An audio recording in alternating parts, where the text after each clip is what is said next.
Tras descubrir la infidelidad de Pompeya, seguido el divorcio y el juicio hecho al amante de su esposa, hostigado a partes iguales por las murmuraciones y por los acreedores que comenzaban a impacientarse, César partió, sin duda aliviado, a España ulterior en calidad de propetor en el año 61. Alejado de las intrigas de la capital y regresado a las inhóspitas tierras ibéricas, pronto recuperó el pulso de la vida militar y la libertad de acción para hacer y deshacer a su antojo, además de administrar con sensatez el territorio e interceder en las disputas que estaba causando en la provincia el generalizado problema del endeudamiento.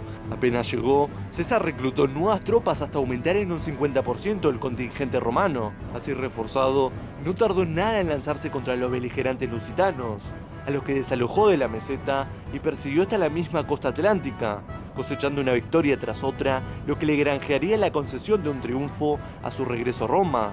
Tal fue su prisa por retomar una vez cumplida su misión, y con la misma velocidad con la que había despachado a sus enemigos, volvió a partir hacia Roma antes de que llegara su sustituto. Sus partidas prematuras ya empezaban a ser una costumbre.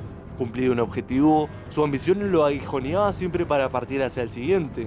A su llegada a Roma en el año 60, César tenía 40 años y una hoja de servicios impecables. Por fin estaba preparado para ensayar el asalto definitivo a la cima, el consulado. Despidiendo a sus tropas y vistiendo la toga cándida una vez más, no esperando a celebrar su triunfo, cruzó el Pomerium para pelear por el consulado aquel mismo año. El aspirante jugó sus cartas con inteligencia. Necesitado de fondos, se alió con el acaudalado Lucio Lucello para presentar conjuntamente la candidatura consular. Necesitado de apoyo, supo conseguir hábilmente el de los dos rivales que seguían ostentando el mayor poder en la República, Pompeyo y Craso. Ambos hombres tenían razones para estar descontentos con la situación presente. Tanto a Pompeyo como a Craso les convenía la elección de un cónsul que impulsara medidas favorables a sus respectivas ambiciones.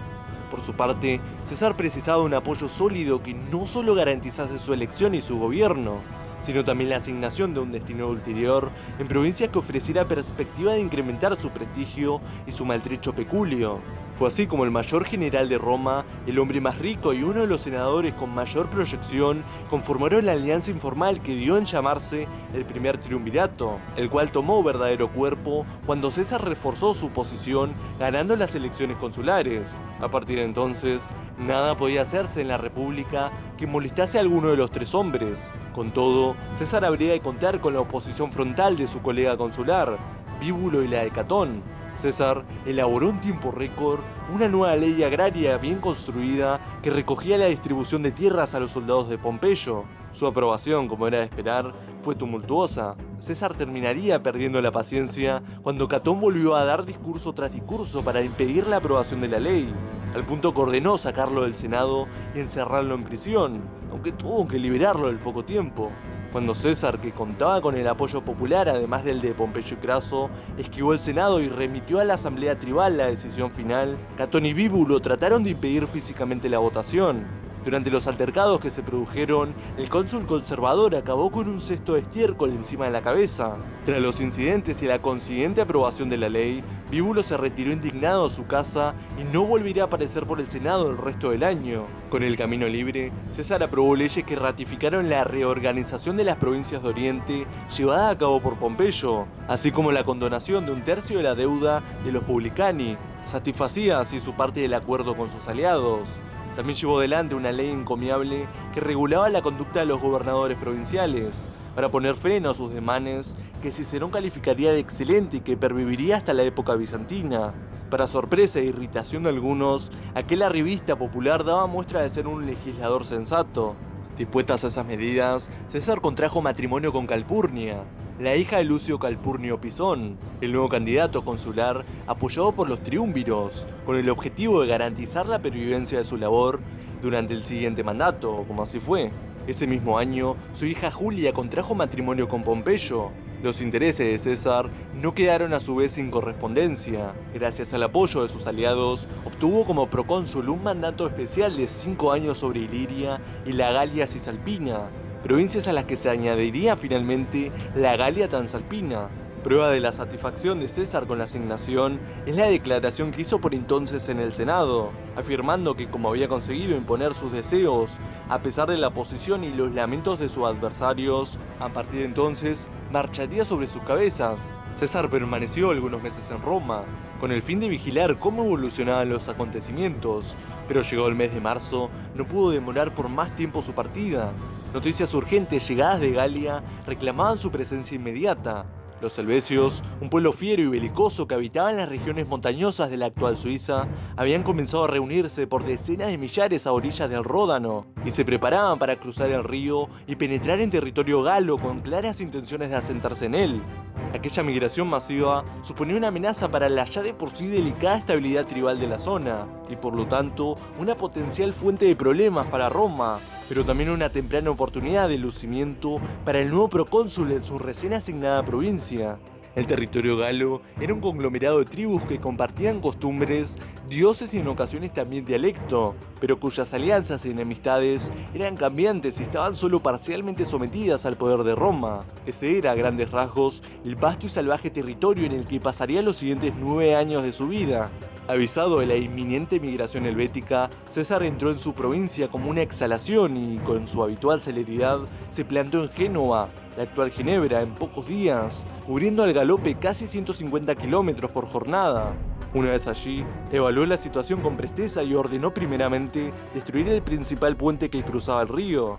Los helvecios llevaban casi 2 años preparando aquella migración, hostigados por otras tribus germánicas. Habían llegado a quemar sus aldeas y granjas para que ninguno tuviera la tentación de regresar.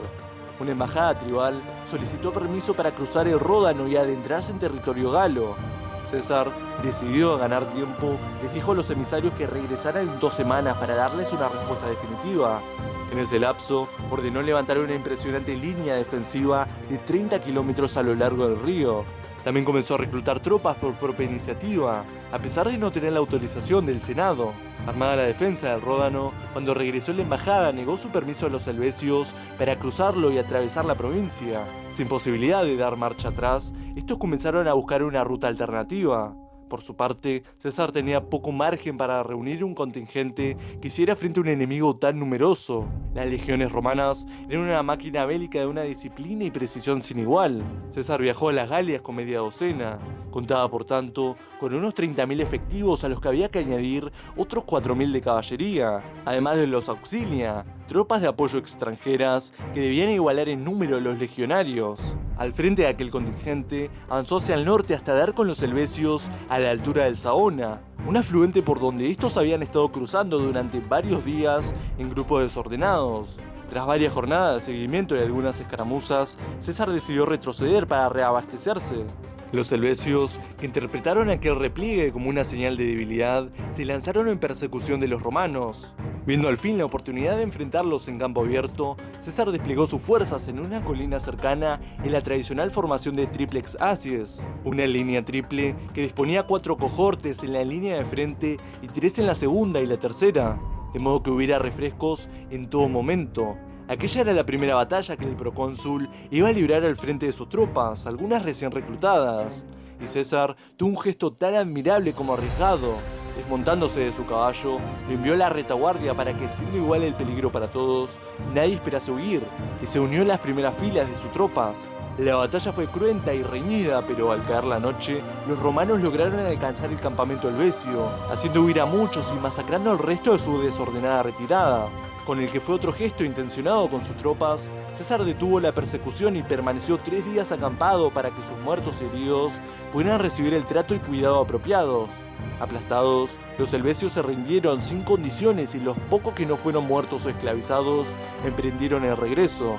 Poco después de dicha victoria, una delegación de jefes galos acudió a la presencia de César solicitando ayuda contra el germano Ariovisto, el cual había cruzado años atrás el Rin con sus hordas germanas para ayudar a un pueblo galo a derrotar a sus vecinos, los Eduos, aliados de Roma. Como solía suceder en estos casos, el poderoso aliado extranjero había terminado por asentarse en los nuevos territorios. Guerreros feroces invictos en suelo galo, los invasores germanos habían tenido la astucia de amigarse con Roma durante el consulado de César, pero comenzaban a extender su regla peligrosamente.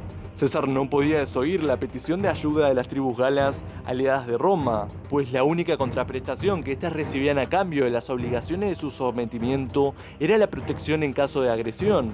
El procónsul intentó sin éxito convocar a Ariovisto y cuando comenzó a llegar noticias de que nuevos contingentes romanos se disponían a cruzar el Rin, marchó con sus tropas hacia el este al encuentro de los invasores. Tras aprovisionarse debidamente, avanzó a marchas forzadas día y noche para llegar antes que el enemigo Besontio, importante centro de suministro.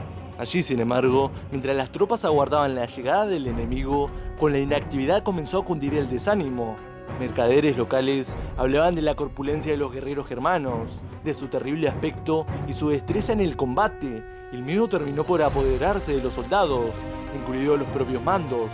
Cuenta César que empezaron a firmarse testamentos en masa por todo el campamento. Comprendiendo que estaba perdiendo la batalla antes siquiera de entablarla, celebró un concilio en el que reunió a todos los oficiales. En un brillante ejercicio de retórica y psicología, se lamentó de la falta de coraje de sus hombres. Recordó que su tío Mario había aplastado en su tiempo a cimbros y teutones y declaró que si hacía falta, iría él solo al encuentro de los germanos al mando de la Legión Décima, su predilecta. El dardo alcanzó su objetivo y, aguijoneados en su honor, todas las legiones se sumaron a la adhesión incondicional que la orgullosa Legión Décima expresó de inmediato. No sería la última vez que César emplearía la dialéctica de su carisma para ganarse una tropa dubitativa. Recuperada la moral de los legionarios, su comandante tuvo, no obstante, la precaución de ponerlos de nuevo en marcha, y sacándolos de aquella ratonera, avanzó por una ruta secundaria al encuentro de los germanos, a lo que avistaría una semana después. Durante varios días, ambos ejércitos libraron una suerte de guerra de posiciones. Los germanos establecieron un puesto detrás de las líneas romanas para cortar su suministro, a lo que César respondió ganando una nueva posición para levantar un segundo campamento y un pequeño fortín que protegiera una nueva vía de aprovisionamiento. Tras varias escaramuzas preliminares, César decidió precipitar el enfrentamiento y desplegó todas sus legiones en triplex acies, ordenando que avanzaran hasta situarse a corta distancia de la posición elevada y por tanto ventajosa que ocupaban los germanos. La provocación era demasiado grande para ser ignorada. Ambos ejércitos se acometieron entonces con saña y cuerpo a cuerpo, sin mediar siquiera el habitual intercambio inicial de proyectiles. En el combate que siguió, el procónsul encabezó el flanco derecho de sus tropas, haciendo retroceder el izquierdo de Ariovisto, pero no hacia el derecho, que comenzó a ganar el pulso a la infantería romana. Tendría que ser el joven legado Publio Craso, hijo del triunviro, quien decidiera la suerte de la batalla en esta ocasión. Al acudir al rescate del flanco izquierdo romano, con su caballería en el preciso instante en que sucumbía el empuje enemigo. Salvada la crisis, los romanos rompieron finalmente por su derecha las filas enemigas, propagando el pánico entre los germanos que perecían por millares en su caótica retirada. El propio Ariovisto galopó hasta cruzar el Rin en una barca para desaparecer para siempre de la Galia y de la historia. De nuevo, el día era para Roma y para Cayo Julio César. Esta batalla estaba ganada, pero a nuestro héroe aún le queda un largo camino por recorrer si quiere mantener el orden y pacificar las Galias. Pero eso, lamentablemente, será cuento para otra noche. Si te gustó el video, dale me gusta y suscríbete al canal. Y a no olvidar, la paideia es eterna.